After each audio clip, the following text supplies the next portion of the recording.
Welcome to our channel. Today we how to connect a Eero mesh router to the Eero app for setup. Quick tutorial step by step clearly. Begin by ensuring your Eero mesh router is plugged in and powered on.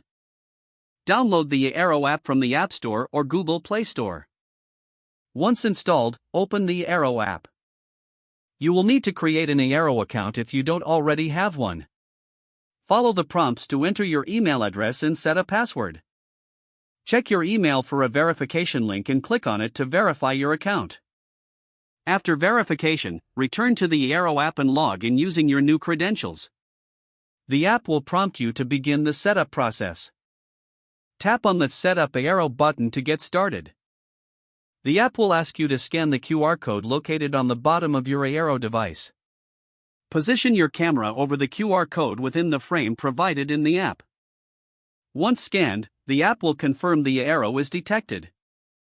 Next, you may be asked to select your internet connection type.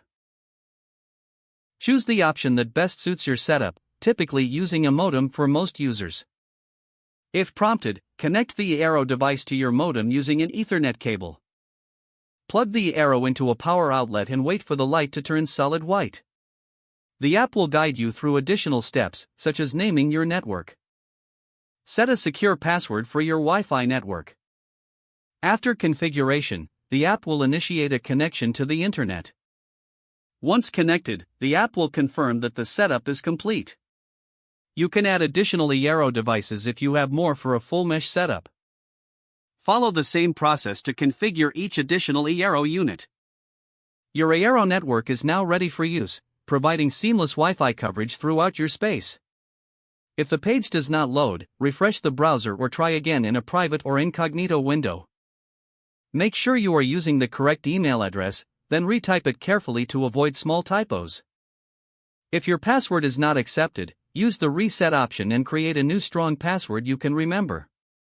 Check your spam folder for verification or security emails, then complete any requested confirmation steps. Enable two-factor authentication if available to improve account security and reduce unauthorized access risk. Don't forget to like this video and subscribe to our channel for more step-by-step tech guides.